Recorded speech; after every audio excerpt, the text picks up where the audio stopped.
Halo, selamat malam pemirsa. PDIP ini mengumumkan tambahan kepengurusan periode 2025 hingga 2030 sekaligus pelantikannya pada Kamis kemarin.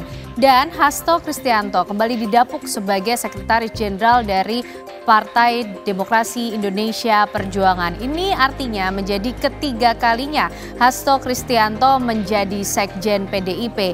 Dan nampaknya ini meneguhkan atau memperkuat posisi Hasto yang kemudian menjadi tangan kanan dari Megawati Soekarno Putri. Tapi apakah ini juga sekaligus menjadi sinyal bahwa PDIP tetap akan berada di luar pemerintahan? Kami akan membahasnya untuk Anda di Apa Kabar Indonesia Malam bersama saya Ken Ana. Dan saya Windy Melintonia. Perbincangan lainnya yang juga akan kami bahas, pemirsa. Penolakan terhadap kenaikan pajak 250% di Pati ini juga memuncak dengan adanya unjuk rasa yang diikuti ratusan ribu warga pada Rabu kemarin dan juga mendesak agar Bupati Pati Sudewo ini mengundurkan diri dari jabatannya. DPRD Pati pun menegaskan bahwa saat ini sudah membentuk pansus. Lantas pertanyaannya, apakah ini akan berakhir dengan pemakzulan ataukah ada kompromi politik nantinya? Kami akan membahasnya bersama sejumlah narasumber. Langsung saja kita mulai Apa Kabar Indonesia Malam.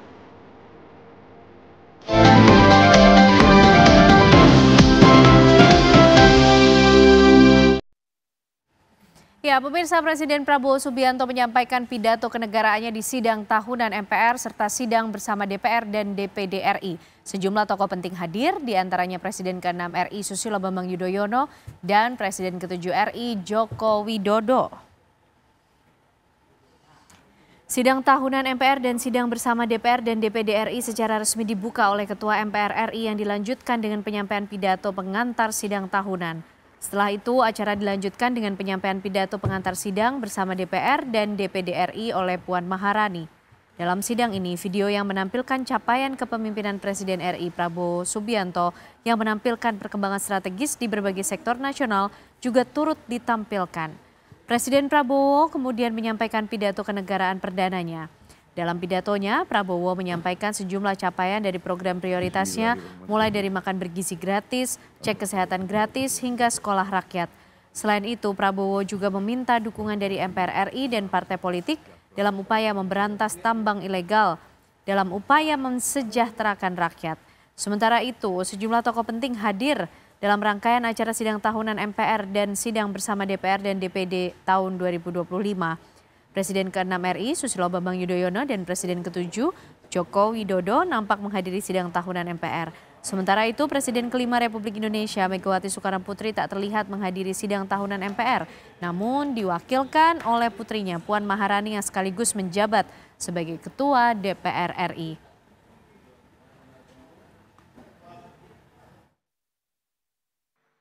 Pada kesempatan yang baik ini, izinkan kami DPR RI menyampaikan apresiasi setinggi-tingginya atas inisiatif Presiden Prabowo Subianto yang dalam waktu singkat telah menyelesaikan atau merespon cepat sejumlah persoalan strategis dan menyentuh langsung kepentingan rakyat.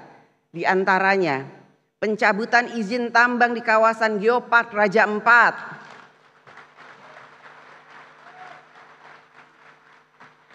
penyelesaian sengketa tapal batas pulau antara Aceh dan Sumatera Utara, kebijakan pembelian gabah petani dengan harga yang layak, dan berbagai kebijakan lain yang dijalankan melalui program Astacita. Respon cepat ini patut diapresiasi karena mencerminkan keberpihakan pemerintah pada kepentingan rakyat. Namun akan lebih baik jika langkah-langkah tersebut merupakan hasil dari perencanaan matang dan cermat sehingga menjadi bagian dari kinerja reguler pemerintah.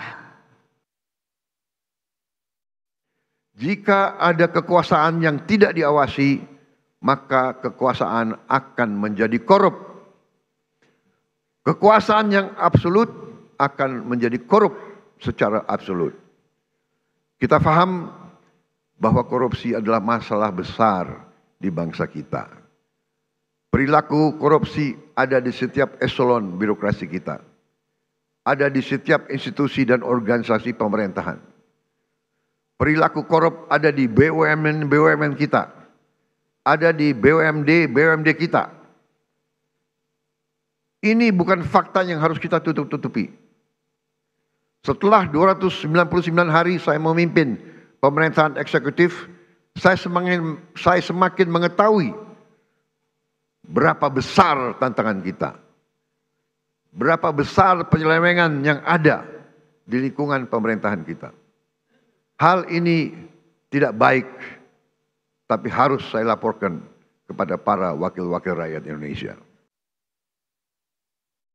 Kita beralih ke kabar lainnya, pemirsa. Dugaan intimidasi yang dilakukan oleh keluarga pasien terhadap dokter spesialis yang bertugas di RSUD Sekayu Musi, Banyuasin, Sumatera Selatan menjadi sorotan.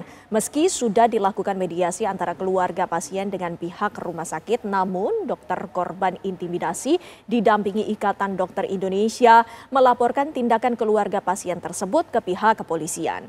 Viralnya video yang menunjukkan aksi intimidasi serta pemaksaan untuk membuka masker yang dilakukan oleh keluarga pasien terhadap dokter spesialis di RSUD Sekayu Musi, Banyuasin, Sumatera Selatan, Dr. Syapri Putra Wangsa, membuat heboh. Keluarga pasien mengaku kurang mendapatkan pelayanan kesehatan yang maksimal, baik dari pelayanan medis maupun fasilitas saat pasien dirawat di ruang VIP RSUD Sekayu.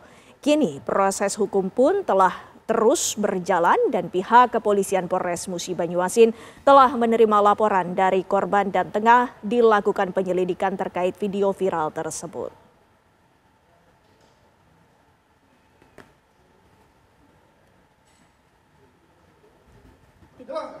Kamu belum tahu kita ya? Buka masker jalan ini dokter.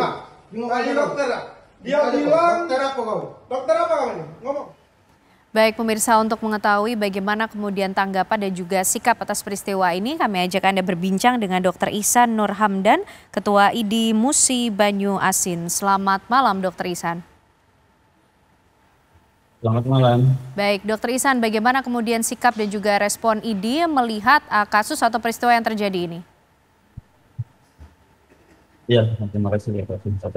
Pada prinsipnya kami terus akan mengawal dan kami juga sebagai organisasi Ikatan Dokter Indonesia akan membela anggota kami. Melihat dari video yang beredar tidak, di sini kami menekan tindak kekerasan terhadap tenaga medis dan menjadi tenaga kerja.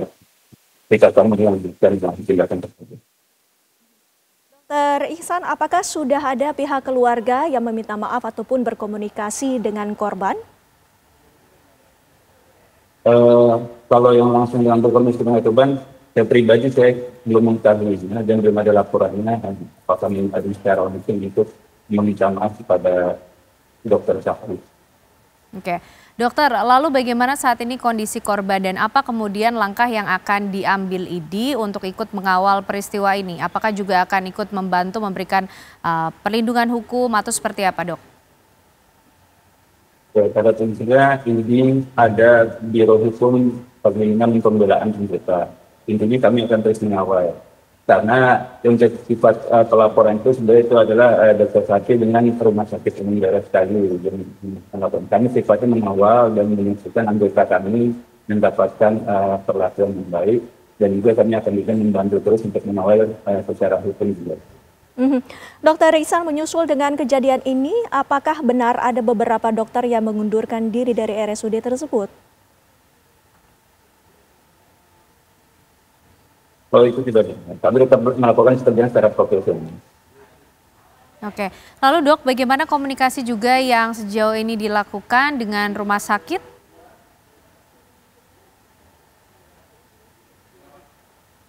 Dari izin atau bagaimana? Ya, dari ID ke rumah sakit, kemudian yang menjadi tempat terjadinya peristiwa ini?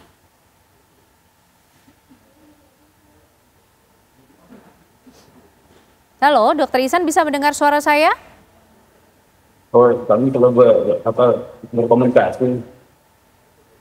Ya, kami selalu berkomunikasi dengan rumah sakit untuk melakukan tindakan sanksi, sehingga kami pun selalu ada untuk arah ke depan seperti apa.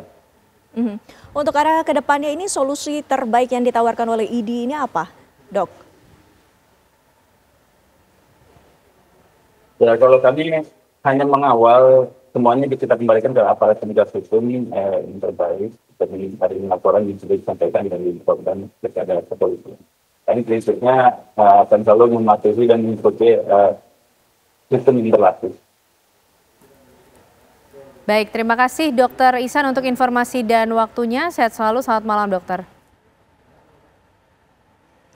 Ya, pemirsa, usai jeda kami juga masih akan menghadirkan informasi lain di mana Pansus Hak Angket DPRD Pati pemakzulan Bupati Sudewo menerima 22 tuntutan dari pendemo. Sesaat lagi informasi selengkapnya untuk Pansus Hak Angket DPRD Pati pemakzulan Bupati Sudewo menerima 22 tuntutan dari pendemo. Salah satunya menyorot rotasi jabatan di lingkungan Pemkab Pati yang dinilai tidak jelas hingga rangkap jabatan. Rapat hak angket Pansus pemakzulan Bupati Pati Sudewo digelar terbuka di gedung DPRD Pati. Pansus angket pemakzulan Bupati Pati menerima 22 tuntutan dari pendemo. Dari 22 tuntutan tersebut, Pansus merangkum menjadi 12 titik pokok yang saat ini dalam proses pendalaman. Pertemuan dilakukan dengan berbagai pihak termasuk akademisi, pihak RSUD RAA Suwondo Pati dan eks-karyawan honorer rumah sakit tersebut yang di PHK. Pansus menilai ada beberapa hal yang berpotensi memberatkan Bupati Sudewo. Mulai dari laporan kebijakan yang menimbulkan polemik, surat peringatan dari Badan Kepegawaian Negara terkait penunjukan Direktur Rumah Sakit Suwondo Pati, hingga pemberhentian sepihak 220 orang pegawai honorer RSUD Pati tanpa pesangon. Harapan kami harus dijawab dengan jujur sejujurnya, Pak. Jangan ada dusta di antara kita karena panitia. Oleh karena itu jawab dengan sejujurnya. Jangan menjadi Perhatian Indonesia terhadap nasib bangsa Palestina yang mengalami genosida terus dilakukan. Di tengah obsesi Perdana Menteri Israel Benyamin Netanyahu mencaplok total Gaza, Indonesia justru semakin tergerak mengirimkan bantuan kemanusiaan untuk rakyat Palestina yang kelaparan. Presiden Prabowo Subianto mengerahkan pesawat Hercules untuk menyalurkan bantuan melalui udara dan berencana mengirimkan pasukan perdamaian. Prabowo bahkan bersedia menampung 2.000 warga Gaza korban perang untuk diobati di Pulang Galang. Ya, pemirsa, Hasto Kristianto ini kembali terpilih dan juga dilantik menjadi Sekjen PDIP oleh Megawati Soekarno Putri. Apakah ini nampaknya juga sekaligus meneguhkan posisi Hasto sebagai tangan kanan dari Ketua Umum PDIP, dan apakah juga ini menjadi sinyal bahwa PDIP tetap berada di luar pemerintahan? Kami akan menghadirkan pembahasannya untuk Anda usai jeda.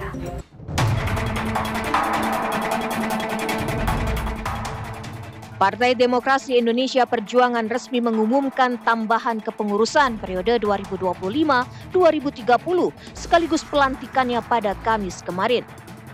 Nama Hasto Kristianto yang absen disebut dan dilantik pada gelaran Kongres kelima di Bali pada 2 Agustus lalu kini resmi kembali didapuk Megawati Soekarno Putri sebagai Sekretaris Jenderal. Hasto yang sebelumnya mendapat vonis 3 tahun 6 bulan dalam kasus dugaan suap terhadap Wahyu Setiawan mendapatkan amnesti dari Presiden Prabowo pada 31 Juli 2025. Hasto menjadi satu dari 1.116 narapidana yang diusulkan mendapatkan amnesti dari Presiden bersama Tom Lembong yang mendapat abolisi dan bebas pada hari yang sama.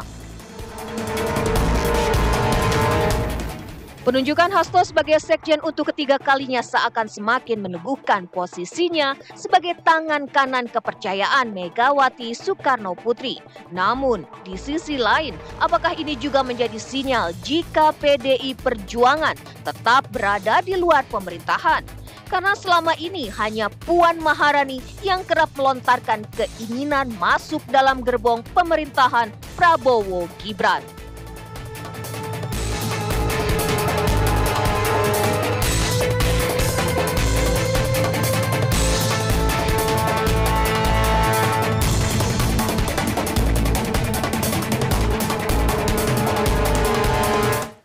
Ya, Ya, pemirsa, penunjukan Hasto Kristianto untuk ketiga kalinya menjadi Sekjen PDIP ini nampaknya meneguhkan posisi Hasto sebagai tangan kanan dari Ketua Umum PDIP Megawati Soekarno Putri. Tapi apakah kemudian ada makna lain? Apakah ini juga termasuk sinyal bahwa PDIP tetap akan berada di luar pemerintahan? Kami akan hadirkan pembahasannya malam hari ini untuk Anda bersama dengan sejumlah narasumber yang sudah bergabung di Apa Kabar Indonesia Malam. Tentunya ada Kang Cecep Hidayat, pengamat politik kita. Selamat malam, Kang Cecep. Selamat malam. Sehat ya, Kang? Alhamdulillah, sehat. Alhamdulillah, sehat-sehat, Kang. Dan juga bergabung melalui sambungan Zoom ada Ketua DPP PDIP, Bang Andreas Hugo Pariera. Selamat malam, Bang Andreas.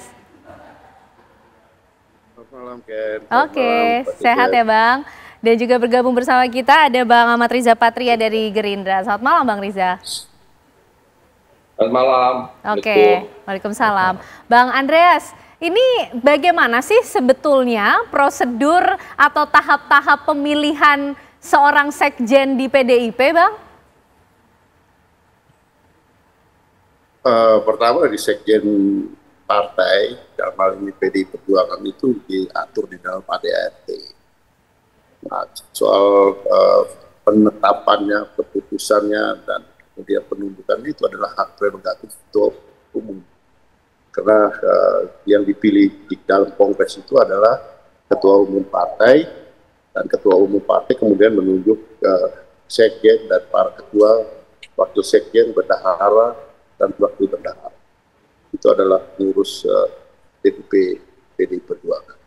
Oke, jadi prosedurnya seperti itu.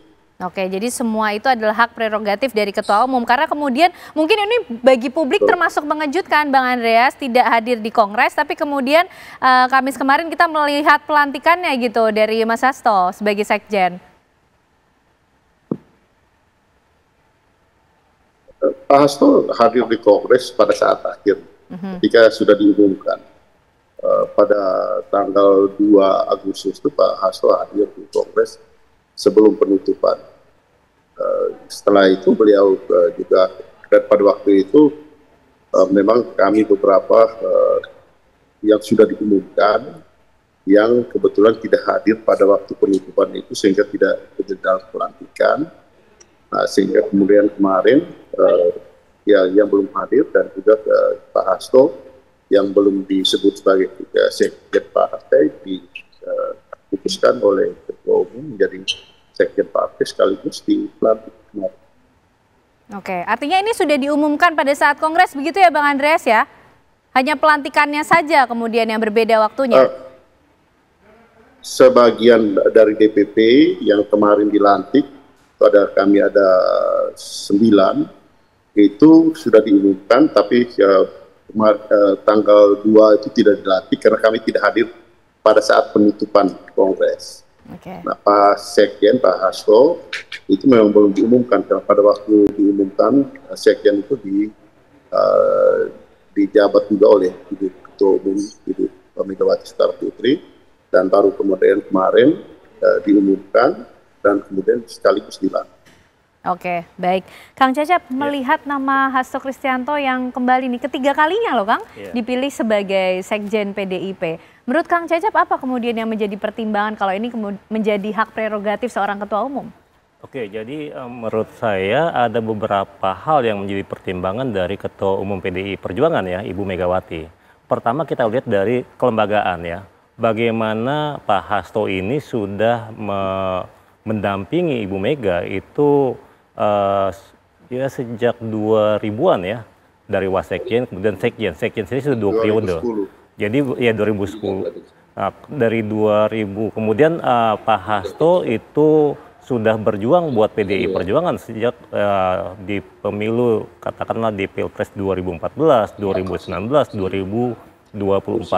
Jadi sosok Pak Hasto itu bukan sekedar sekjen, itu bukan sekedar fungsi administrasi, tapi bagaimana dirinya itu menjadi spokesperson ya, menjadi juru bicara formal ya, seorang yang punya kemampuan sebagai penafsir politik dari Ibu Mega gitu. Orang yang amat dekat dengan Ibu Mega, bukan sekedar sosial tapi juga secara emosional ya. Jadi secara kelembagaan, dan karena itu kemudian saya kira Ibu Mega butuh ya Pak Hasto sebagai seorang sekjen untuk apa menata kelembagaan ini. Apalagi kan sepanjang menjabat sekjen itu PDIP tertata menjadi ke arah partai politik yang lebih modern. Itu yang pertama. Kemudian yang kedua, secara katakanlah kepemimpinan strategik ya, Ibu Mega melihat ya bagaimana tadi perjalanan seorang Pak Hasto di PDI Perjuangan itu ternyata sosok yang amat loyal pada partai, pada Bu Mega dan seterusnya.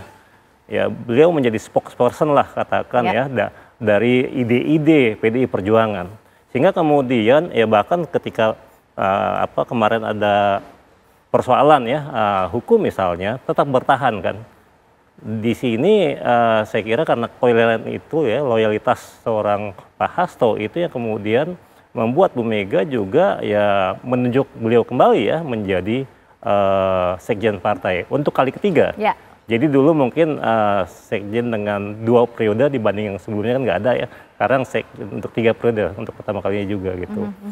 Yang lain itu bisa dilihat gini, bagaimana seorang Pak Hasto ya kalau kita bicara tadi institusional ya, kemudian kepemimpinan strategis, bagaimana kemudian dirinya itu punya value buat PDI Perjuangan. Value seperti apa, Kang? Jadi gini kan dalam suatu partai tentu ada banyak karakter dan ternyata karakter Pak Hasto ini mungkin yang memang cocok ya untuk sinergi dengan Bu Mega gitu. Segala pemikiran politik Bu Mega itu bisa diterjemahkan gitu. Sehingga kemudian ini berperan ya untuk apa? Mengawal ya, mendampingi Bu Mega membawa PDIP untuk 5 tahun ke depan gitu. Oh, nah ini yang menjadi penting bagaimana kemudian membawa PDIP untuk 5 tahun ke depan karena sepertinya Hasto Kristianto punya pengaruh yang cukup kuat terhadap bagaimana sikap Bu Mega juga di partai begitu ya. Nanti kita juga ingin tahu bagaimana respon dari Gerindra. Tapi usai jeda ya Bang Riza, kami masih akan kembali hadir untuk Anda pemirsa. Pada kesempatan yang baik ini, izinkan kami DPR RI menyampaikan apresiasi setinggi-tingginya atas inisiatif Presiden Prabowo Subianto yang dalam waktu singkat telah menyelesaikan atau merespon cepat sejumlah persoalan strategis dan menyentuh langsung kepentingan rakyat. Di antaranya, pencabutan izin tambang di kawasan Geopark Raja Ampat,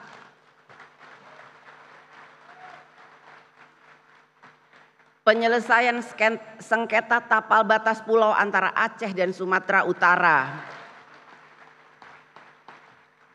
kebijakan pembelian gabah petani dengan harga yang layak, dan berbagai kebijakan lain yang dijalankan melalui program Astacita. Baik pemirsa, kita lanjutkan pembahasan kita malam hari ini. Bang Riza, ini tadi Puan Maharani, Ketua DPR RI, menyampaikan apresiasi setinggi-tingginya untuk Presiden Prabowo Subianto dan juga pemerintahannya. 10 bulan sudah berjalan begitu. Kalau dari Gerindra sendiri memaknai hal ini seperti apa sih? PDIP yang sejauh ini katanya mendukung tapi di luar pemerintahan, termasuk pemilihan dari Hasto Kristianto sebagai sekjen. Ada pandangan politik lainkah dari Gerindra melihat pilihan dari Bu Mega ini? Yang pertama kami bersyukur bahwa hubungan baik selama ini antara Ibu Megawati dengan Pak Prabowo, Gerindra dengan PDIP semakin baik sejak dulu hingga hari ini dan insya Allah ke depan. Yang kedua juga kami ucapkan selamat buat teman-teman PDIP yang sudah melaksanakan kongres, kemudian juga sudah melantik kepengurusan dan diangkatnya Mas Hasto sebagai sekjen. Kami menghormati, mengapresiasi luar biasa Mas Hasto, 3 periode, ini rekor hebat. Kemudian juga tentu apa yang disampaikan Ibu Puan Maharani tadi, mengapresiasi, menghargai, menghormati, dan menyampaikan bahwa apa yang dicapai oleh pemerintah dalam hari ini, Presiden Pak Prabowo memimpin bangsa ini sudah on the track, sudah baik, luar biasa. Apalagi tadi kalau kita lihat tayangan daripada video yang disampaikan oleh Pak Prabowo di sidang MPR, sungguh luar biasa, sungguh menyentuh. Bapak Presiden menampilkan sejarah proses bangsa ini sejak merdeka hingga hari ini. Bangsa ini dipimpin oleh para pendiri bangsa, Bung Karno, Pak Harto, Pak Habibie, Gus Dur, Ibu Megawati di situ, Pak SBY, Pak Jokowi, dan hari ini Pak Prabowo memimpin di periode ini. Pak Prabowo menyampaikan apresiasi dan menghormati, menghargai, dan melanjutkan memperkuat semua cita-cita para pendiri bangsa, cita-cita para pemimpin bangsa, para presiden sebelumnya, wakil presiden, semua. Sudah disampaikan Pak Prabowo, dan Bapak Prabowo juga terus memimpin bangsa ini untuk kepentingan bangsa dan negara. Dan kami dari Gerindra melihat PDIP sebagai mitra strategis yang baik selama ini, apalagi hubungan Pak Prabowo dengan Ibu Megawati di Megapro 2009, sama-sama maju sebagai capres-cawapres, kemudian Bung Karno, Pak Sumitro juga dulu sejak awal juga punya hubungan baik, dan hingga hari ini kami bersama-sama dengan PDIP. Terkait dengan PDIP, kami meyakini PDIP menjadi partai pemenang di Republik ini yang selalu mendukung untuk kepentingan bangsa negara, kepentingan rakyat. Dan sampai hari ini nyata dukungan PDIP bagi kepemimpinan Bapak Prabowo yang selalu berjuang untuk kepentingan rakyat kecil, kepentingan masyarakat kecil, seperti program-program yang sudah dilaksanakan, ada koperasi desa, ada makan gizi gratis, sekolah rakyat, cek kesehatan gratis, dan banyak sekali program-program yang pro rakyat. Tentu PDIP menjadi bagian yang penting untuk mendukung program-program pemerintah. Oke, baik, sampai situ dulu bagian penting untuk mendukung program-program pemerintah. Tapi mendukungnya ikut bergabung saja di dalam atau tetap di luar pemerintahan, Bang Andreas? Karena kalau kita tarik beberapa waktu ke belakang, ini juga soal pemberian amnesti dari Presiden Prabowo kepada Hasto Kristianto. Ini sebagai proposal penawaran supaya PDIP masuk saja begitu ke pemerintahan, atau juga kejadian hari ini yang menarik yang disampaikan oleh Ketua DPR RI Puan Maharani yang tadi menyampaikan juga mewakili kehadiran dari Ketum PDIP termasuk Presiden kelima RI Megawati Soekarno Putri, Bang Andreas. Kalau soal itu sudah jelas gitu kan, kemarin sudah disampaikan di Kongres bahwa PDI Perjuangan sebagai partai penyimbang yang berada di luar pemerintahan gitu.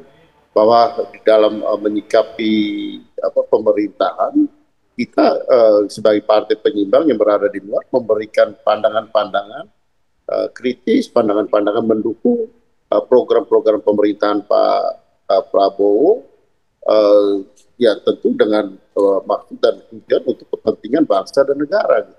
Dan itu clear, gitu. Sudah juga tadi Pak Prabowo secara terbukti di dalam pidato kedua ya ke nota keuangan tadi menyampaikan mengapresiasi posisi dan sikap PDI Perjuangan sebagai partai penyimbang yang berada di luar pemerintahan untuk memberikan pandangan-pandangan kritis terhadap program-program yang dilaksanakan oleh pemerintahan Pak Prabowo gitu.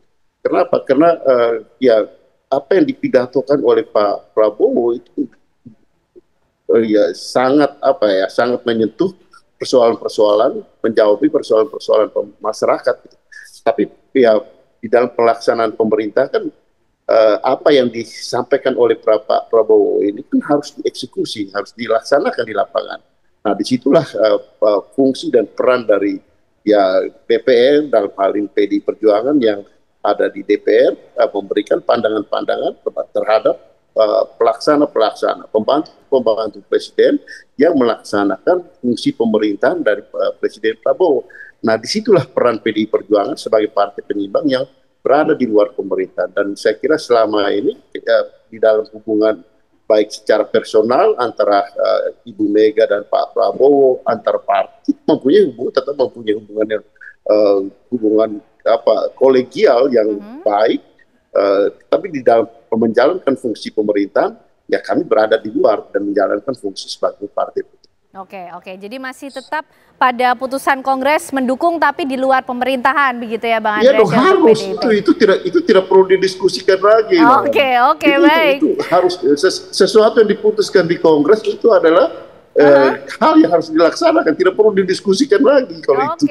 Oke, baik. Karena kemudian dinamika politik ini juga terus terjadi nih Kang Cacep, apalagi kalau kita melihat agenda ke depan yang juga akan dihadapi oleh partai-partai politik, termasuk ditunjuknya Hasto Kristianto sebagai sekjen, tadi menyimpan value tersendiri untuk kemudian menjaga atau menata kelembagaan. Di dalam PDIP memang ada apa Kang Cacep? Betulkah kemudian ada faksi-faksi yang perlu disatukan dengan kehadiran Hasto Kristianto? Jadi gini, tentu dalam sebuah organisasi ya, itu akan ada dinamika internal organisasi. Tapi ketika ketua umum sudah menyampaikan kata final, saya kira sudah selesai urusannya. Dan itu memang perlu ada dinamika dalam organisasi. Agar apa? Agar bisa tumbuh besar partainya. Itu nggak masalah. Nah, sosok Pak Hasto ketika menjadi sekjen ya, dengan kelembagaan misalnya, beliau ini punya kemampuan ya, sudah 10 tahun lebih, 1 dekade menata partai. Sehingga kemudian dibutuhkan kapasitas tersebut oleh, saya kira, Ibu Mega ya. Dia butuh pendamping, ketua umum ini butuh pendamping seorang sekjen yang sudah lama dia kenal. Jadi secara kelembagaan lagi-lagi itu bisa menata. Ya bagaimana sekjen bukan lagi sekadar pengelola administratif ya, tapi bagaimana dia bisa menertibkan ya DPP dan turunannya ke bawah gitu. Itu dibutuhkan ya. Kemudian yang lain ya tadi yang saya sampaikan, kalau kita bicara patron klien ya, bagaimana Ibu Mega saya kira sudah melihat sosok seorang Pak Hasto yang demikian loyal pada ketua umum gitu ya, mendampingi dirinya lebih dari 1 dekade. Sehingga kemudian ya dia yang tadi saya sampaikan, dia bisa mengerti, dia yang paham ya, menerjemahkan bahasa politik Ibu Mega dan melihat loyalitasnya sampai beberapa waktu belakangan, sehingga kemudian dia masih dianggap sebagai sosok yang tepat. Jadi punya kapasitas dan kapabilitas untuk ditunjuk lagi. Saya kira tentu kan Bu Mega ini sudah punya pengalaman panjang di politik ya, di luar rumah kekuasaan ya, ketika berhadapan dengan Orde Baru di masa-masa akhir kekuasaan, kemudian di awal-awal reformasi, bagaimana dalam politik terjadi banyak proses dinamika ya dalam berinteraksi antar partai atau dalam partai, sehingga saya kira Bu Mega dengan kepemimpinan strategiknya dia melihat sosok orang yang bisa membantu dirinya mengelola, memanage partai gitu. Dan itu adalah Hasto Kristianto yang dipercaya sampai sejauh ini. Iya. Rekor kata Bang Riza nih, 3 kali ditunjuk. 3 kali kan. Oke, jadi itu kemudian yang menjadi pemikiran dari Megawati Soekarno Putri juga melihat bagaimana kelembagaan di PDIP sendiri ya. Ya karena Hasto. saya kira PDIP bisa menang pemilu legislatif 3 kali ya. Itu kan sebuah raihan juga, sebuah prestasi ya. Meskipun mungkin angkanya berubah-ubah gitu ya. Dan ada sosok yang menjadi salah satu motor penggeraknya, yaitu ya Pak Hasto sebagai sekjen yang mendampingi Ibu Ketua Umumnya gitu. Dan disinilah tantangan ke depan 5 tahun ke depan ya, dengan tentu saya kira PDIP memang lebih baik ya berada di luar kekuasaan. Waktu 5 tahun waktu yang sebentar sebenarnya. Iya, jadi justru di sini 2024 oke lah, Pilpres sudah selesai. Sekarang waktunya justru ya PDIP ya tadi. Kan ini kan mereka selalu beranjak dari teori presidensial ya. Memang gak ada oposisi, adanya di dalam rumah kekuasaan, di luar rumah kekuasaan. Dan PDI Perjuangan memilih di luar rumah kekuasaan, di luar eksekutif, itu baik. Toh 5 tahun justru jadi tempat untuk menambah tabungan politik mereka, sehingga kemudian siap bertarung lagi di 2029. Justru di sini saatnya ya muncul ya proses kaderisasi ya. Muncul tokoh-tokoh baru yang mungkin bisa bertarung lagi di 2029. Jadi PDIP ini justru sudah bersiap untuk menyambut bagaimana agenda nanti 5 tahun ke depan gitu ya Kang Cacep ya? Harus, karena politik kan bicara jangka panjang ya. Oke, baik. Nah Bang Riza, ini menarik ketika kemudian Hasto Kristianto sudah dipilih lagi menjadi sekjen, PDIP nampaknya juga sudah bersiap untuk menghadapi agenda politik ke depan. Tapi Puan Maharani tadi juga menyampaikan apresiasi tinggi untuk Prabowo Subianto, sedangkan Presiden ingin merangkul semua dan hasil Kongres PDIP tetap berada di luar pemerintahan. Gimana Bang Riza? Ya, kami menghormati apapun keputusan PDIP maupun semua partai ya. namun yang diharapkan yang pasti Pak Prabowo ingin semua partai politik, semua elemen bangsa, komponen bangsa, para tokoh bahkan seluruh rakyat Indonesia bergiat bersama-sama dalam satu kesepakatan, yaitu membangun Indonesia yang lebih baik, yang lebih maju. Tentu silahkan partai-partai, ada yang ingin dalam pemerintahan, ada yang di luar, tidak ada masalah. Bagi kami Partai Gerindra, yang penting tujuannya sama, menjaga, memastikan seluruh proses pembangunan bangsa berlangsung dengan baik.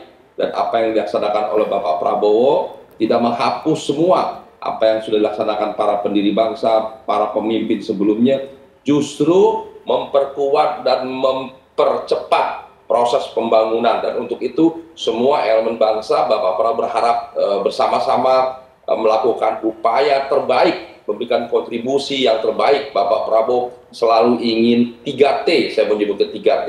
Yang pertama adalah Bapak Prabowo selalu ingin yang terbaik, yang kedua ingin yang terbanyak, dan yang tiga ingin yang tercepat. Beliau ingin memberikan semua yang terbaik bagi kepentingan bangsa negara. Semua program harus yang terbaik, perencanaan terbaik, dan implementasi juga yang terbaik. Begitu juga yang terbanyak, seluruh rakyat harus mendapat kesempatan yang sama, kesempatan yang baik dan merata. Kemudian tidak kalah penting, Bapak Prabowo ingin semua dapat dilaksanakan secepat-cepatnya, ingin yang tercepat. Mudah-mudahan dengan 3T tadi, terbaik, terbanyak, dan tercepat, bangsa ini akan segera maju, segera bangkit, dan sejajar dengan bangsa-bangsa lain di dunia. Itulah harapan Bapak Prabowo. Jadi Bapak Prabowo selalu ingin mengajak semua elemen bangsa, partai politik bersama-sama membangun bangsa. Silakan, boleh di luar, boleh di dalam, yang penting untuk kepentingan bangsa dan negara. Oke, nah itu yang penting 3T, terbaik, terbanyak, tercepat. Tapi terbanyak poinnya harus digarisbawahi juga ya, bukan soal partai banyak yang bergabung, tapi kemudian untuk kemaslahatan seluruh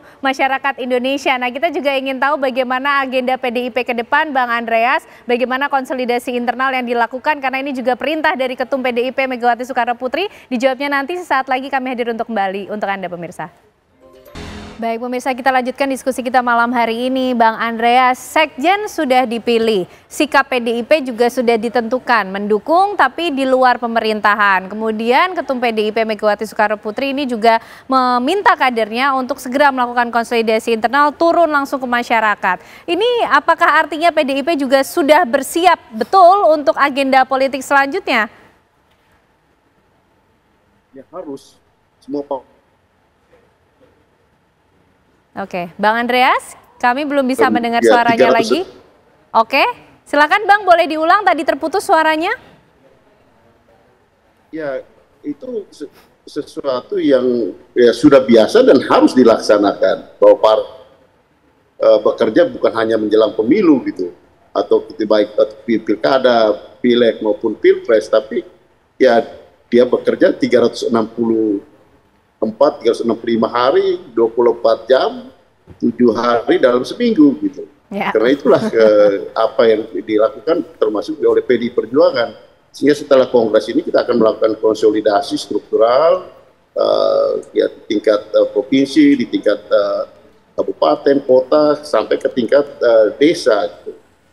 Jadi proses konsolidasi itu harus dilakukan secara terus-menerus untuk agenda-agenda politik selanjutnya. Jadi agenda konsolidasi, kemudian agenda baik di tingkat nasional, kemudian di tingkat provinsi, tingkat daerah, untuk melakukan fungsi-fungsi, ya baik fungsi di ketika ada di eksekutif, kita melakukan fungsi eksekutif, ya itu di kepala-kepala daerah, juga di legislatif oleh fraksi-fraksi yang ada di baik di pusat, di provinsi maupun di kabupaten kota. Jadi itulah tugas dari partai dan fungsi partai yang dijalankan oleh PDI Perjuangan.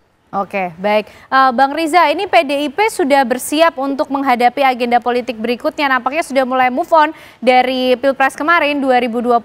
Tapi bagaimana dengan cita-cita Pak Prabowo untuk bisa merangkul semuanya, Bang Riza? Atau ini sudah harga mati sikap PDIP di luar pemerintahan, Pak Prabowo juga akan menghargai saja begitu?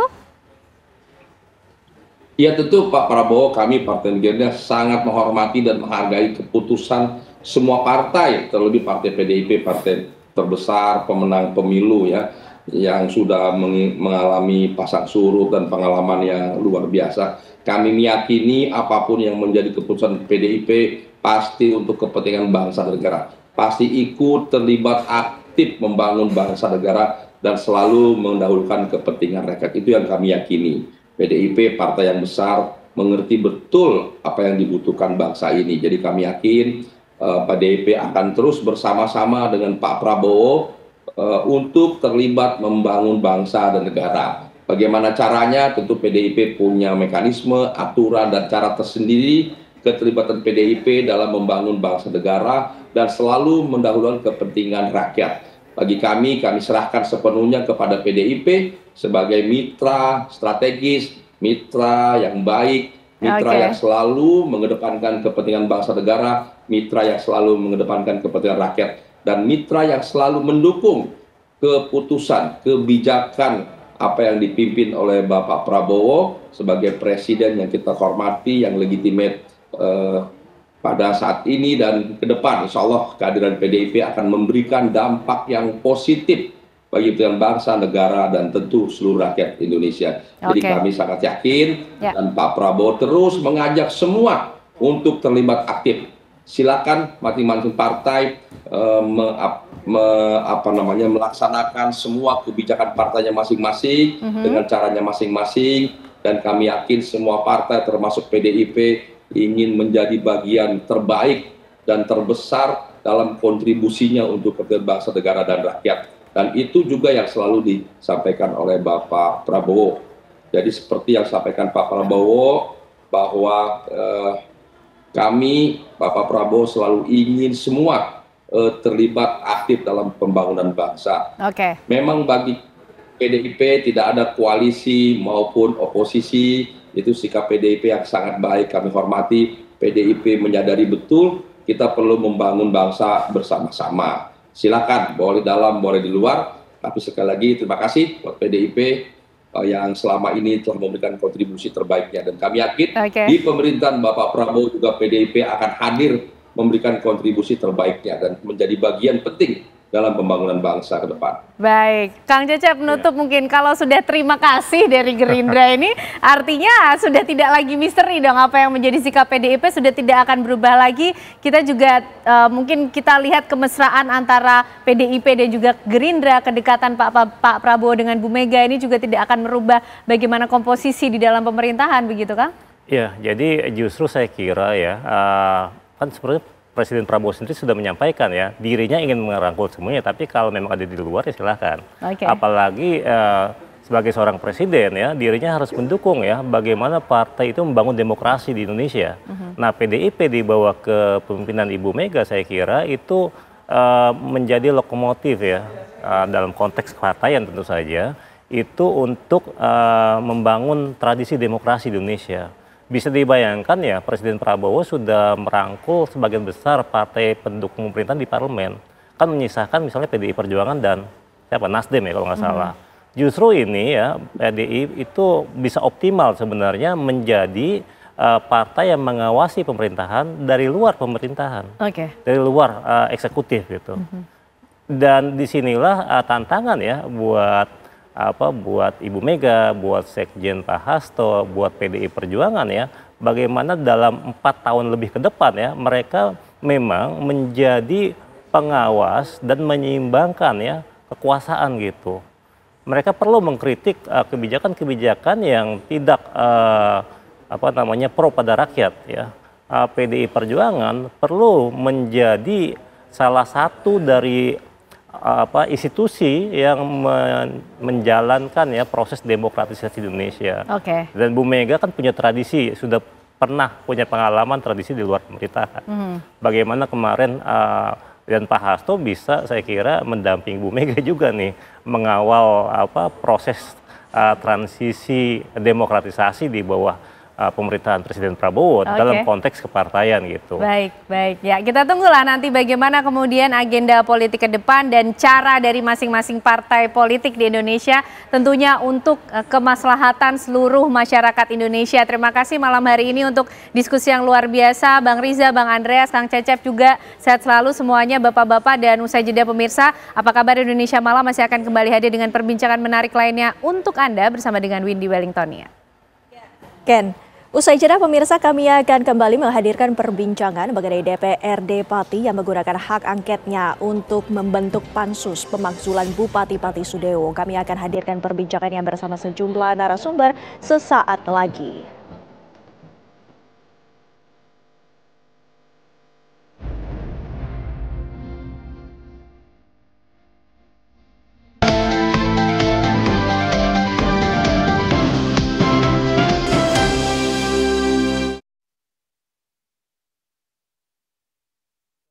Viva melewati 7 tahap nano purifikasi, menjaga sejuknya kemurnian dari mineral baik dalam setiap tetesnya. Begitu sejuk di tiap teguk. Aku Viva, murni alami dari Wings Food. Kata orang, gue itu si paling kerja, kucing seharian, tiba-tiba sakit kepala. Oskadon, oke buat sakit kepala. Bekerja aktif di pusatnya, dapat diminum sebelum makan, tanpa ngantuk. Oskadon, solusi oke, sakit kepala. Pancen oye. Torabika cappuccino dulu guys. Kopinya berasa. Tapi nggak pahit ya? Nggak cuma itu. Sekarang gratis sama Mama. Torabika cappuccino tahu aja. Ngopi enaknya sambil ngemil. Beli Torabika cappuccino. Gratis romantis. Pas aku coba Le Mineral, seger banget, nggak bikin enak sama sekali. Benar, karena Le Mineral dari pegunungan terpilih. Setiap tetesnya melewati lapisan batuan alami, membuat airnya lebih sehat, lebih segar. Kayak ada manis-manisnya. Le Mineral. Sinar UV bikin bintik hitam dan kusam. Jangan berlindung kayak gini, tapi gini. Baru Glow and Lovely UV Duo Sunscreen. Cukup 2 jari. SPF 50 melindungi dari UV, vitamin C mencerahkan. Baru Glow and Lovely UV Duo Sunscreen. Asik jalan-jalan. Hah? Waduh. Tenang, kan setiap hari udah minum buah vita. Dengan buah dari alam tinggi vitamin C untuk jaga daya tahan tubuh. Minum buah vita. Asli buahnya, asli sehatnya. Torabika cappuccino dulu guys. Kopinya berasa. Tapi nggak pahit ya? Nggak cuma itu. Sekarang gratis sama Mama. Torabika cappuccino tahu aja. Ngopi enaknya sambil ngemil. Beli Torabika cappuccino. Gratis romantis. Pas aku coba Le Mineral, seger banget, nggak bikin enak sama sekali. Benar, karena Le Mineral dari pegunungan terpilih. Setiap tetesnya melewati lapisan batuan alami, membuat airnya lebih sehat, lebih segar. Kayak ada manis-manisnya. Le Mineral. Setiap hari selalu ada kabar yang menjadi perhatian utama. Presiden Prabowo Subianto menerima kunjungan Presiden Republik Prancis Emmanuel Macron. Saling menghormati dan saling mendukung. Kepentingan bangsa, kepentingan negara, kepentingan rakyat, kita tidak ragu-ragu, kita akan laksanakan. Presiden Prabowo Subianto bertemu dengan Presiden Rusia Vladimir Putin sebelum digelarnya Forum Ekonomi Internasional St. Petersburg. Kabar utama setiap hari live di TV One. Makan malamnya mana? Dia bilang makan malam aman. Tenang dulu, dengan secangkir sari wangi, jadi tenang kemudian. Tanda tanyanya hilang. Tapi cintaku padamu gak akan hilang. Pas aku coba Le Mineral, seger banget, nggak bikin enak sama sekali. Benar, karena Le Mineral dari pegunungan terpilih. Setiap tetesnya melewati lapisan batuan alami, membuat airnya lebih sehat, lebih segar. Kayak ada manis-manisnya. Le Mineral. Wadimor Sarungas Indonesia, Wadimor beragam caranya, Wadimor sarung istimewa, terasa lebih sempurna, Wadimor Sarungas Indonesia, Wadimor tentu sarung kita.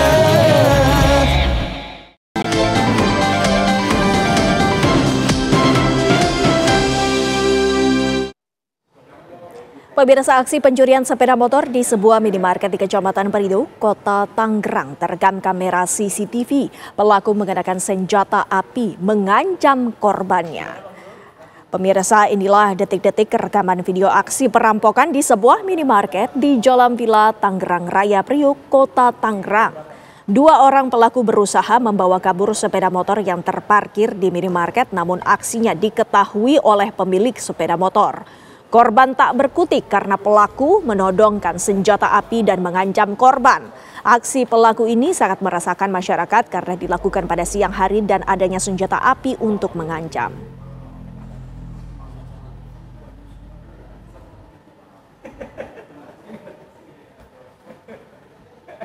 Kejaksaan Negeri Jakarta Pusat siang tadi melaksanakan pemusnahan barang bukti yang berkekuatan hukum, diantaranya berupa uang palsu dolar Amerika Serikat senilai 18 miliar rupiah di halaman kantor Kejaksaan Negeri Jakarta Pusat. Barang bukti yang dimusnahkan tersebut berasal dari 2 perkara yang telah berkekuatan hukum tetap atas nama terpidana Frit Mauk di tahun 2024 dan terpidana Tidiane Kone alias Ali Robert Kunta di tahun 2025. Menurut Kepala Seksi Pemulihan Aset dan Pengelolaan Barang Bukti Kejari Jakarta Pusat, Faisal Putra Wijaya mengaku pemusnahan barang bukti yang telah berkekuatan hukum tetap ini terdiri dari 18 lembar rupiah palsu pecahan Rp100.000, 30 lembar rupiah palsu pecahan Rp50.000, dan 116 ikat uang dolar Amerika Serikat palsu pecahan 100 dengan nilai 18 miliar rupiah. Pemusnahan barang bukti uang palsu tersebut dilakukan dengan cara dipotong dan dibakar sehingga tidak dapat lagi dipergunakan kembali.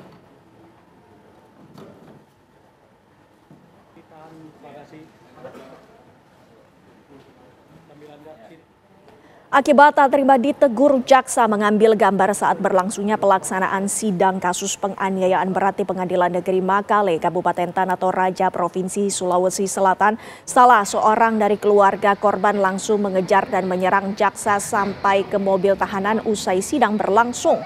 Jaksa yang berusaha menghindar dari kejaran keluarga korban berlari hingga ke mobil tahanan.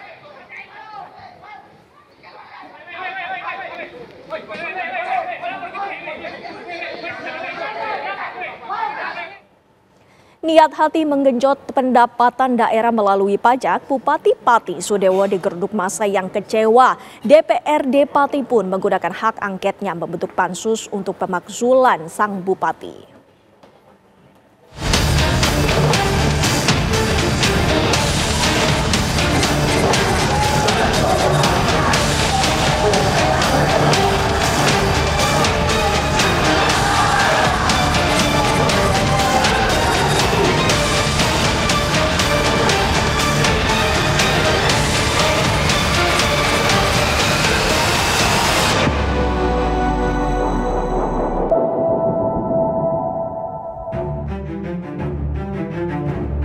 Hiruk-pikuk penolakan kenaikan pajak 250% di Kabupaten Pati berujung pada unjuk rasa 100 ribuan warga Pati pada Rabu 13 Agustus kemarin.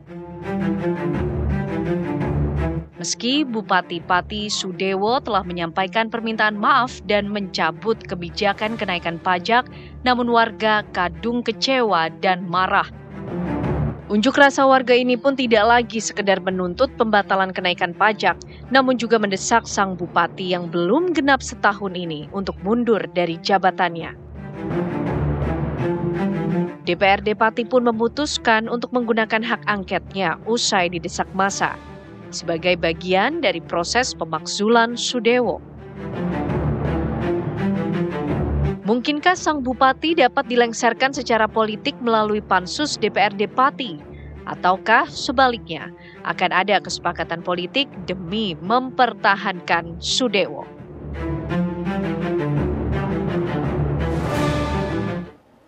Itu tadi pertanyaannya, apakah akhirnya akan ada pemakzulan ataupun adanya kesepakatan politik untuk melindungi sang Bupati Pati Sudewo? Kami akan membahasnya bersama sejumlah narasumber. Di samping saya sudah ada Nyarwi Ahmad yang merupakan pakar komunikasi politik. Selamat malam, Mas. Malam ini. Ya, dan juga telah terhubung bersama kami Pak Teguh Bandang Waluyo yang merupakan Ketua Pansus Hak Angket. Selamat malam, Pak Teguh. Selamat malam, Mbak. Ya, Pak Teguh, langsung saja kami ingin mengetahui sesungguhnya apa yang melatar belakangi sehingga fraksi-fraksi di DPRD ini sepakat semuanya satu suara untuk dilakukannya hak angket pemakzulan terhadap Bupati Pati ini. Baik, Mbak. Di awal tanggal 13 itu terjadi demo yang sangat keos dan sangat luar biasa. Sehingga kami teman-teman fraksi untuk meredam suasana dan kami harus ambil alih kondisi seperti ini sehingga beberapa fraksi mengusulkan untuk dilakukan rapat paripurna ketika itu juga dan kita merubah jadwal paripurna. Setelah jadwal paripurna, langkah kita terus kita melakukan rapat hak angket dan disetujui oleh 7 fraksi. 7 fraksi sudah menyetujui semua sehingga terbentuklah pansus, dan alhamdulillah kita juga sudah menjalankan rapat 2 kali, 2 hari. Selama ini sudah jalan 2 hari pembahasan di pansus, Mbak. Mas Nyarwi, kita ketahui bersama bahwa tadi sudah direspons oleh DPRD. Apakah respon cepat ini dari DPRD menunjukkan bahwa ada situasi yang darurat yang ingin disampaikan oleh masyarakat sebagai aspirasinya, Mas Nyarwi? Ya, apa yang dilakukan DPRD saya kira sudah tepat ya. Karena apa? Karena memang fungsi representasi dari DPRD itu kan juga mengartikulasikan apa yang menjadi suara dan harapan masyarakat, kan gitu. Tetapi memang kalau kita ngomong pemerintah daerah itu kan berbeda dengan pemerintah pusat ya. Dalam undang-undang itu kan sering disebutkan pemerintah daerah itu kan tidak hanya kepala daerah ya, termasuk dalamnya juga DPRD, kan gitu. Nah, khusus untuk hak angket dan seterusnya sampai pemakzulan itu juga saya kira ada beberapa tahapan mekanisme. Tapi sudah tepat saya kira, misalnya kalau kita lihat ya bahwa ada demo-demo yang itu natural gitu, karena ekspresi kemarahan masyarakat, kemudian memang tugasnya DPRD saya kira untuk kemudian mengartikulasikan harapan masyarakat itu. Nah, pertanyaan berikutnya ini kan kemudian pada aspek ya regulasi yang memungkinkan gitu ya, aspirasi masyarakat itu bisa diteruskan atau dilanjutkan oleh DPRD. Misalnya contoh gitu ya, untuk sampai pada tahap usulan pemakzulan itu kan di sana dibutuhkan ya mekanisme-mekanisme, misalnya bukti-bukti ya. Kalau di Undang-Undang 23 2014 itu kan juga disebutkan ya, kalau nggak salah pasal 78 ayat 1 ada beberapa ya kriteria di mana kepala daerah itu bisa diberhentikan ya dari melanggar hal yang tercela, sumpah janji ya, kemudian ada 4 kalau nggak salah kriterianya. Nah, pertanyaannya dari kriteria-kriteria itu gitu ya, itu bukti-bukti apa yang kemudian bisa digunakan. Nah, ini yang saya kira menjadi tugas dari pansus ya, kemudian untuk bisa mengidentifikasi itu dengan tepat. Karena kan gini ya, memang nanti akan diusulkan ke Mahkamah Agung, tetapi kan data dan fakta, nggak hanya persepsi ya. Kalau kita bicara bahwa bupati sudah tidak layak, itu kan persepsi kan gitu. Bupati sudah katakanlah tidak sesuai dengan aspirasi, nah itu kan persepsi ya. Tetapi kan ada sebelumnya kan proses keterpilihan yang istilahnya melalui mekanisme yang sah juga. Nah, ini kan untuk tahap ke sana tentu PR berikutnya kan tadi itu ada identifikasi bukti-bukti yang dianggap sangat kuat gitu ya, menjadi dasar untuk pengusulan ya, misalnya pemakzulan ke Mahkamah Agung misalnya begitu. Nah, ini saya dengar kan sudah ada beberapa, misalnya lebih dari 10 kalau nggak salah.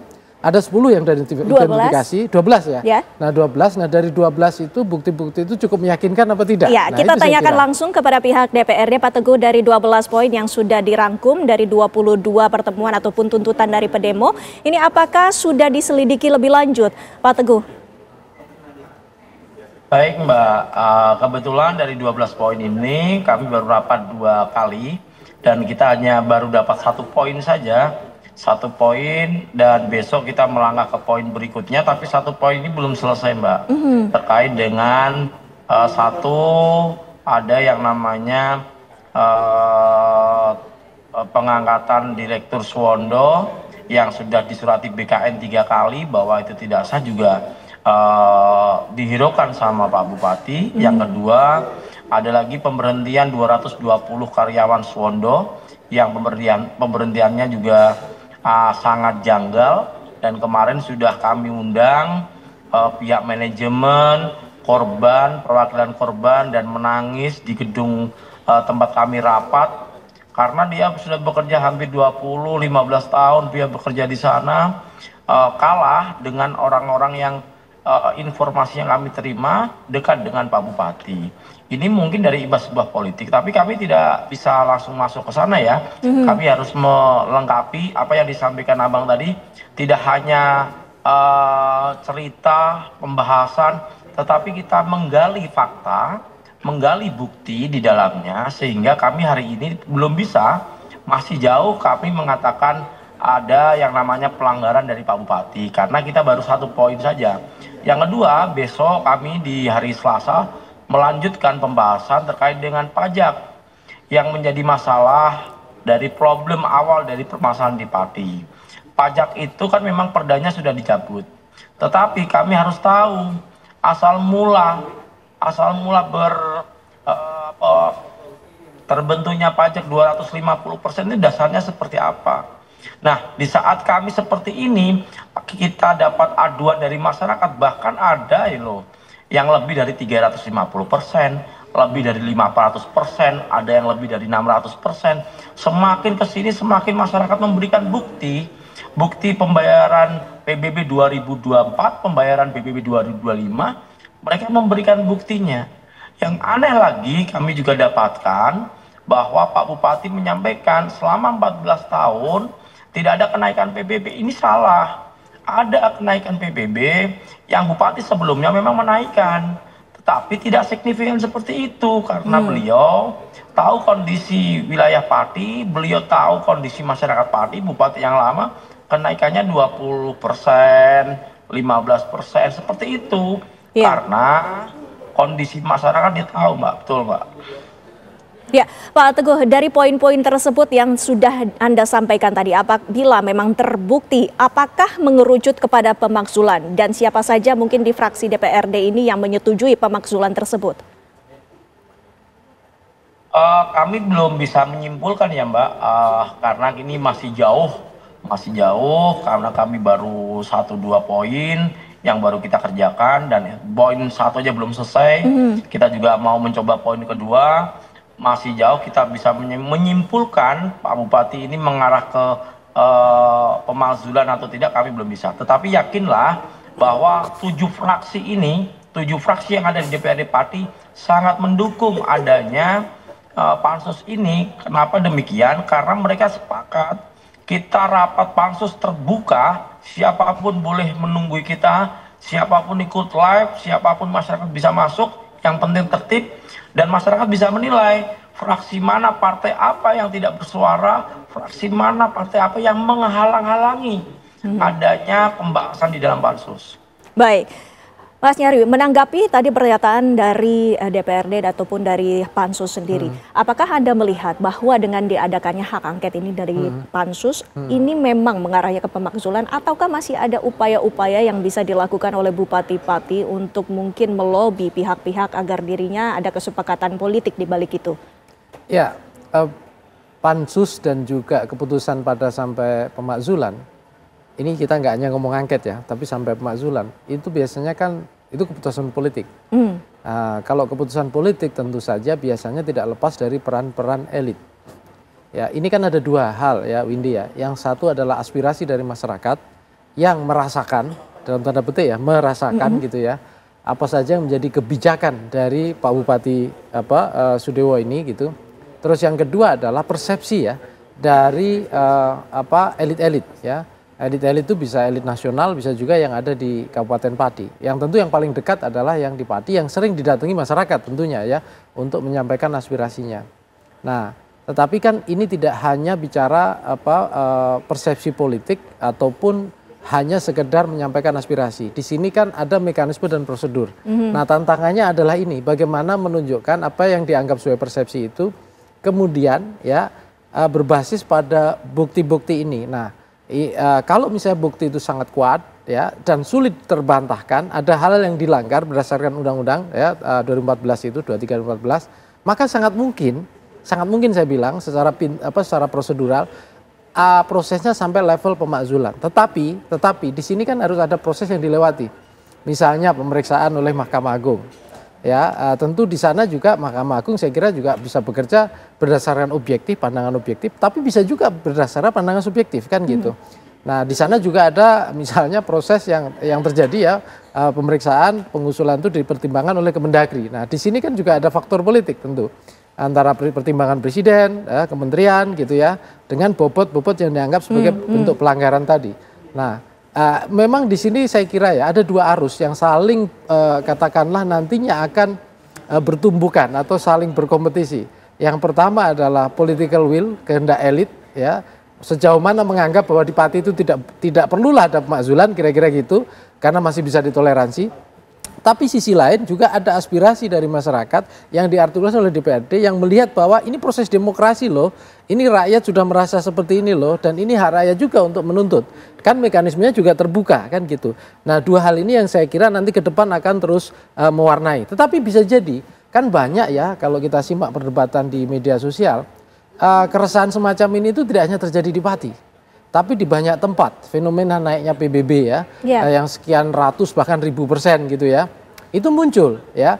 Dan saya kira juga ini bisa menjadi problem ya kalau nggak terselesaikan. Artinya begini, kalau misalnya apalagi misalnya dari partai yang sama, ini kan Pak Suwondo ini kan dari Gerindra ya, mungkin kalau ada kesan kok Gerindra kok dilindungi misalnya begitu. Walaupun tadi di pidato Pak Prabowo kan Pak Prabowo menyatakan sekalipun dari partai yang sama kalau tidak sejalan dengan kehendaknya Pak Prabowo tidak juga ada jaminan kan gitu. Artinya apa? Artinya kan saya kira kepentingan pemerintahan nasional, Presiden juga akan mempertimbangkan aspirasi dari masyarakat itu sendiri. Tidak kemudian serta-merta bahwa hanya demi stabilitas gitu ya, atau demi ini kemudian aman-aman saja, belum tentu juga gitu. Sejauh mana bukti-bukti ini kuat atau mendukung. Nah, ini saya kira kerja pansus ya dari artinya Pak menurut Anda Waluyo. Pemerintah pusat juga tidak bisa melindungi dari Pak Sudewo yang merupakan dari Partai Gerindra ini. Ya, saya kira andilnya seperti apa dari pusat? Saya kira gini Windy ya, semua kita dalam proses berdemokrasi ya, baik dalam pemilu maupun pengelolaan pemerintahan itu kan ada rule of the game-nya, yaitu undang-undang. Bahkan termasuk mekanisme dari angket sampai pemakzulan juga diatur oleh undang-undang kan gitu. Nah, untuk syarat ke sana tentu ada yang diminta kan, misalnya bukti bahwa dia melanggar 4 kriteria ya, perbuatan tercela, melanggar sumpah janji dan seterusnya itu gitu ya. Kalau itu bisa meyakinkan, saya kira pemerintah pusat atau pemimpin politik nasional juga rasional juga berpikirnya kan gitu. Kecuali misalnya itu tidak meyakinkan.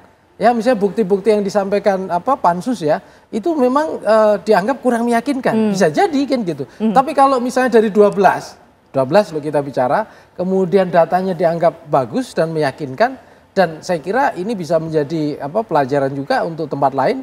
Ya, saya kira juga itu keran itu sangat terbuka untuk ke arah ke sana. Dari 12 tersebut, Pak Teguh, apa yang menjadi pertimbangan dari DPRD untuk mengambil ataupun merangkum kesimpulan 12 poin tersebut dan tidak hanya satu, seumpama hanya di bagian pajak PBB 250% itu saja, Pak Teguh?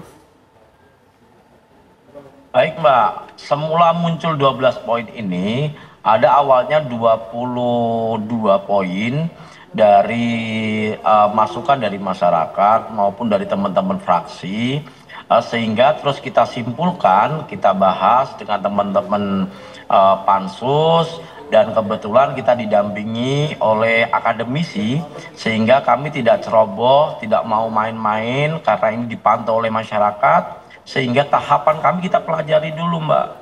Tahapan kami betul atau tidak, tahapan kami salah atau tidak. Setelah tahapan selesai baru kita membahas ke poin-poinnya. Poin-poin itu awalnya 22 poin, sehingga kita rangkum menjadi 12 poin. Maksudnya 12 poin ini adalah poin-poin yang dimana bobot dari suatu permasalahan kebijakan bupati yang menilai teman-teman pansus kiranya ini berat sekali. Nah, itu yang menjadi bobot penilaian kami Mbak terkait dengan kebijakan dulu Mbak. Baik, bobot penilaian itu pula yang juga akan menjadi perhatian dari masyarakat Pati. Khususnya tadi juga disampaikan bahwa ada efek domino nih ke daerah-daerah lainnya bila ini nantinya akan menjadi permasalahan dan juga terjadinya pemakzulan. Nanti dijawab Mas Nyarwi, bagaimana pendapatnya usai jeda pariwara berikut ini. Pemirsa, kami masih akan kembali. Fresh Care dong, halal. Capek kena PHP? Pilih yang pasti-pasti aja. Fresh Care, pasti aromanya, pasti fresh hangatnya. Fresh Care, hangatnya selalu bikin fresh.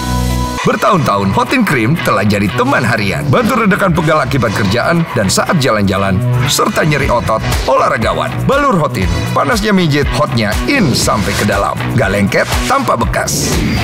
Hotin Cream. Tahu nggak regenerasi sel kulit melambat setiap tahun? Baru Pond's Age Miracle Serum dengan inovasi anti-aging Hexyl Retinol. Menstimulasi regenerasi kulit hingga 10 kali, kulit tampak muda menyeluruh dalam 3 hari. Pond's Skin Institute, Miracles Happen. Pas aku coba Le Mineral, seger banget, nggak bikin enak sama sekali. Benar, karena Le Mineral dari pegunungan terpilih. Setiap tetesnya melewati lapisan batuan alami, membuat airnya lebih sehat, lebih segar. Kayak ada manis-manisnya. Le Mineral. Sarapan itu. Zaman now harus yang wow. Wow spaghetti. Rasanya seru-seru. Keju creamy carbonara, sosis gurih bolognese, ayam garlic, alio e olio. Wow, spaghetti. Zaman now, makan yang wow. Torabika cappuccino dulu guys. Kopinya berasa. Tapi nggak pahit ya? Gak cuma itu. Sekarang gratis sama Mama. Torabika cappuccino tahu aja. Ngopi enaknya sambil ngemil. Beli Torabika cappuccino. Gratis romantis.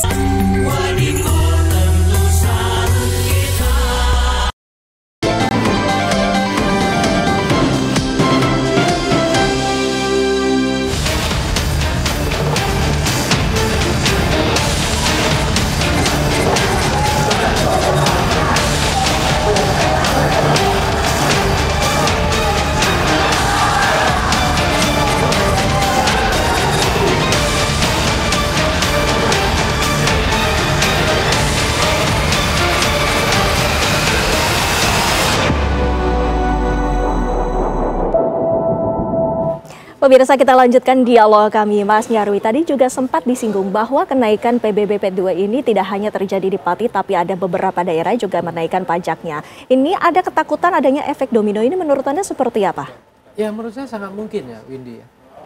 Karena kan gini ya, sekarang ini kan pemerintah pusat lagi bekerja keras ya, mengatasi defisit anggaran, constraint finansial, fiskal dan seterusnya gitu ya.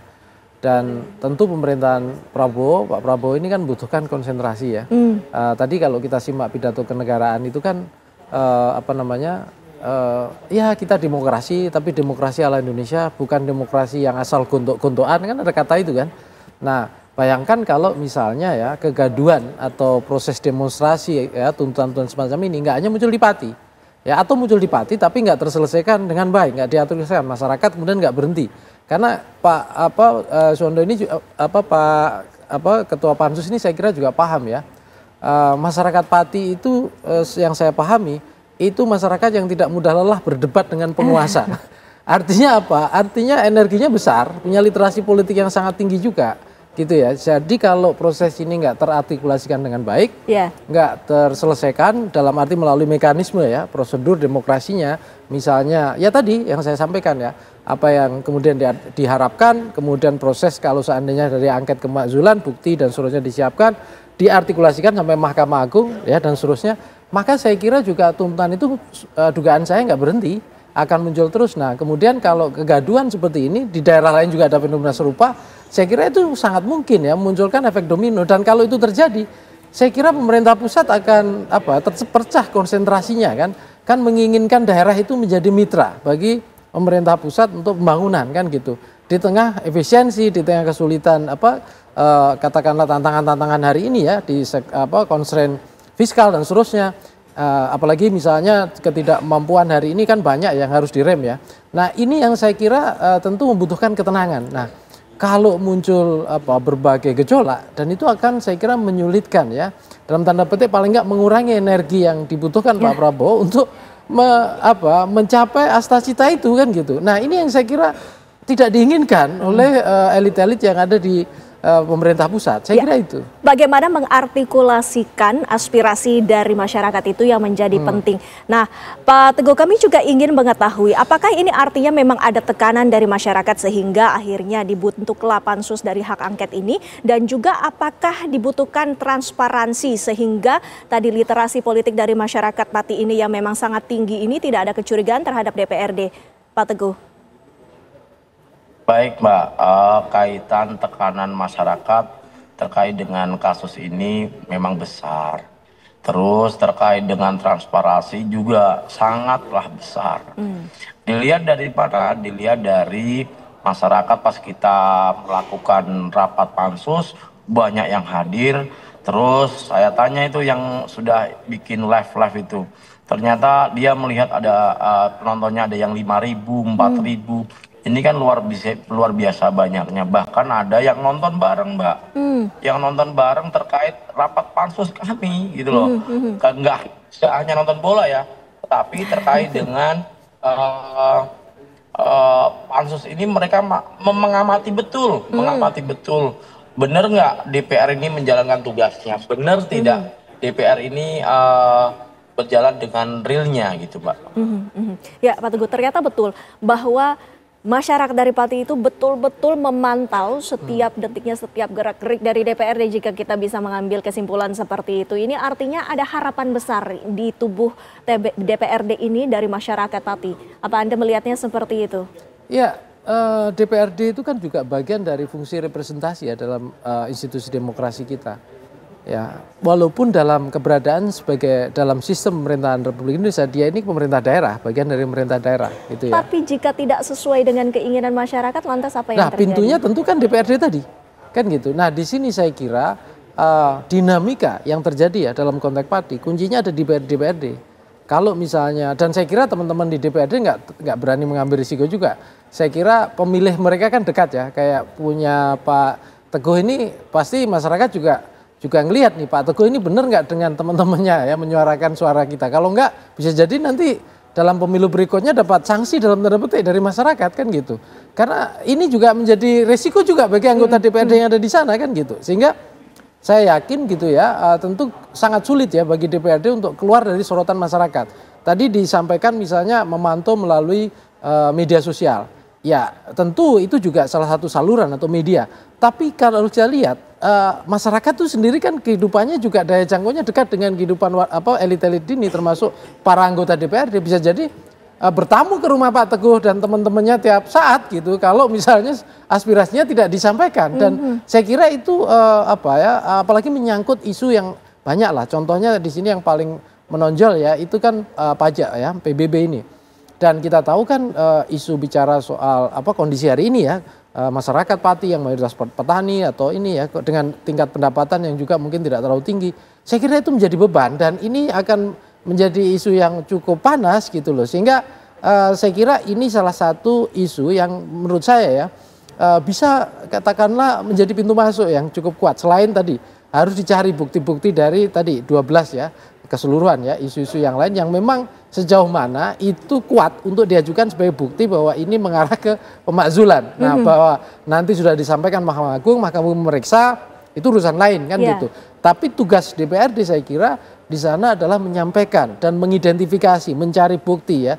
Tadi sudah bagus kalau misalnya didampingi beberapa akademisi, kemudian sangat hati-hati sehingga kerjanya memang kerja DPRD secara profesional menjalankan undang-undang bukan sekedar katakanlah kan ada tuh suara-suara. Nah ini kan ada pihak yang menumpangi. Nah ini saya kira juga kritik atau katakanlah ya stigma yang bisa dialamatkan kepada pihak-pihak yang bekerja menyampaikan aspirasi masyarakat ini di tim pansus ini.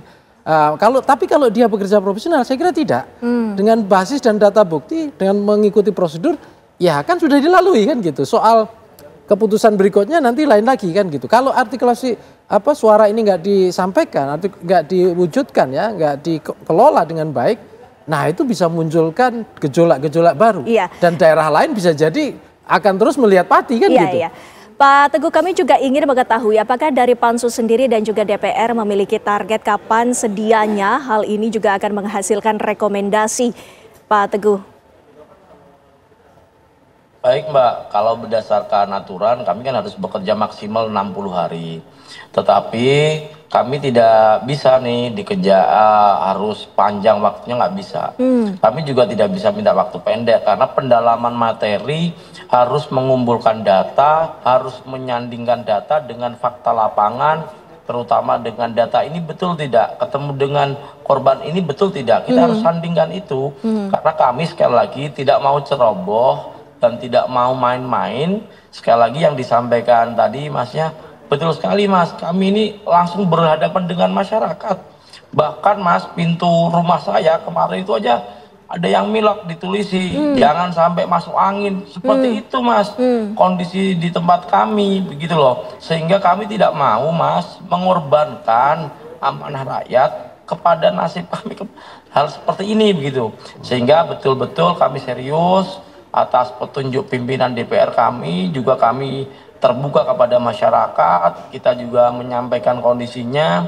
Sekali lagi tahapan harus kita lalui, kita tidak mau main-main, dan ini resikonya kami sebagai politisi yang di daerah, kalau memang ini jadi problemnya di pansus, berarti kami ini yang nanti mengkhianati rakyat kami begitu Mas, Mbak. Baik, Mas Nyarwi, apakah menurut Anda dalam proses yang saat ini tengah berlangsung, adakah pihak-pihak yang bisa intervensi? Ya, begini, kalau dalam proses mekanisme di awal ini saya kira sulit diintervensi. Kenapa? Karena hak otoritasnya ada di salah satunya ya, paling utama di pansus ini dia harus bekerja dulu, mencari bukti dan seterusnya gitu ya. Kemudian ya tadi kemudian menyiapkan bahan-bahan yang bisa diajukan ke proses tahapan berikutnya. Yang anggap saja tadi targetnya pemakzulan. Nah, kecuali nanti bisa jadi ya pemeriksaan-pemeriksaan yang terjadi di Mahkamah Agung. Tapi saya yakin ya tidak mungkin ya sekarang ini Pak Prabowo kan selalu menekankan ya penegak hukum harus kerjanya benar kira-kira kan gitu. Saya kira juga tidak sembarangan juga. Artinya katakanlah dengan gegabah kalau buktinya sangat kuat kenapa ditolak kan gitu. Misalnya begitu. Jadi saya kira intervensi itu juga sampai hari ini dugaan saya masih kecil ya. Mengingat saya kira Pak Prabowo sendiri punya pertimbangan bahwa Indonesia itu butuh demokrasi yang tidak gontok-gontokan gitu. Yang kira-kira ya agak tenang, kenapa kita agak sabar lah kira-kira gitu. Karena apa yang ingin dicapai jauh lebih besar gitu loh. Nah, ini yang saya kira menjadi pertimbangan juga ya, sehingga intervensi tidak dilakukan dengan gegabah, dengan misalnya katakanlah membungkam gitu ya. Karena saya yakin elit-elit yang ada sekarang itu kan elit yang dididik dalam lingkungan demokrasi, dalam sistem yang sudah dikembangkan pasca reformasi. Dan apalagi di era medsos ya, itu tentu akan memunculkan sentimen-sentimen negatif yang susah dibendung. Ya, dengan adanya berbagai tekanan dari publik dan juga dipantau terus oleh masyarakat dan memantau bagaimana perkembangannya, Pak Teguh, kami ingin mengetahui bagaimana komitmen dari DPRD dan juga Pansus untuk menyelesaikan permasalahan ini. Baik Mbak, kami komitmen dari DPRD dari awal sudah terlihat adanya 7 fraksi ini sudah komitmen mengajukan semua termasuk partai yang mengusung maupun mendukung Pak Bupati sebelum pilkada. Beliau sudah komitmen dan kami partai-partai di kami kebetulan Partai PDI Perjuangan adalah partai penguasa kursi terbanyak di Kabupaten Pati. Kami juga berkomitmen untuk menjaga marwah partai kami karena itu adalah amanah dari ketua umum kami. Jangan tinggalkan masyarakat, kita harus turun ke bawah, itu perintah partai ketua umum kami Mbak. Sehingga apa kata masyarakat harus kita dengarkan saat ini Mbak. Nggak berani kami mengkhianati hati rakyat Mbak. Karena hati rakyatlah yang bisa menjadikan kami seperti ini Mbak. Betul Mbak. Baik, kita juga akan terus memantau bagaimana perkembangannya. Terima kasih Pak Teguh, terima kasih Mas Nyarwi waktunya bersama kami di Apa Kabar Indonesia Malam. Sehat selalu Bapak-Bapak. Dan pemirsa, kami masih akan melanjutkan Apa Kabar Indonesia Malam. Kami menghadirkan informasi mengenai kebakaran menghanguskan 3 pabrik pengelola biji plastik di Desa Gemulung, Kecamatan Greget, Kabupaten Cirebon, Jawa Barat. Pemirsa, seperti inilah video amatir yang memperlihatkan suasana saat si jago merah melahap dengan cepat 3 pabrik pengelolaan limbah biji plastik. Kebakaran diduga terjadi akibat dari korsleting listrik yang berasal dari alat pencacah biji plastik.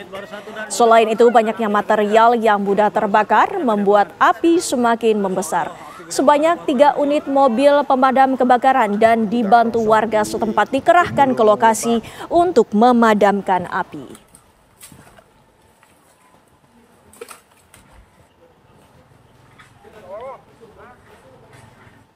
Ketua Umum Kamar Dagang Indonesia Anindya Bakri meninjau dapur Satuan Pelayanan Pemenuhan Gizi dan memeriksa menu makanan bergizi gratis di Jalan Geria Anyar, Kuta, Kabupaten Badung, Bali pada Jumat pagi. Anindya Bakri mengapresiasi para pengusaha yang secara gotong royong dengan modal sendiri membangun fasilitas SPPG untuk mendukung program makan bergizi gratis Presiden Prabowo Subianto.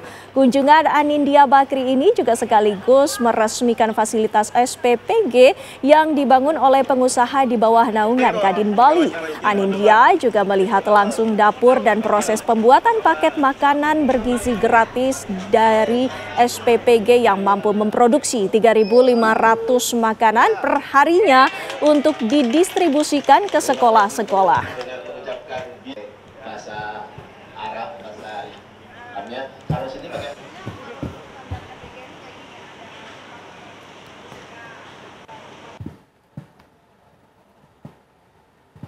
Pemirsa, kabar tadi sekaligus penutup perjumpaan kita di Apa Kabar Indonesia Malam. Saya Windy Wellingtonian. Dan saya Kenana. Pemirsa pamit undur diri, sesaat lagi Anda dapat menyaksikan program One on One bersama dengan Maria Asega. Akhir kata kami dari Apa Kabar Indonesia Malam pamit. Terima kasih, selamat malam. Sampai jumpa. Sampai jumpa.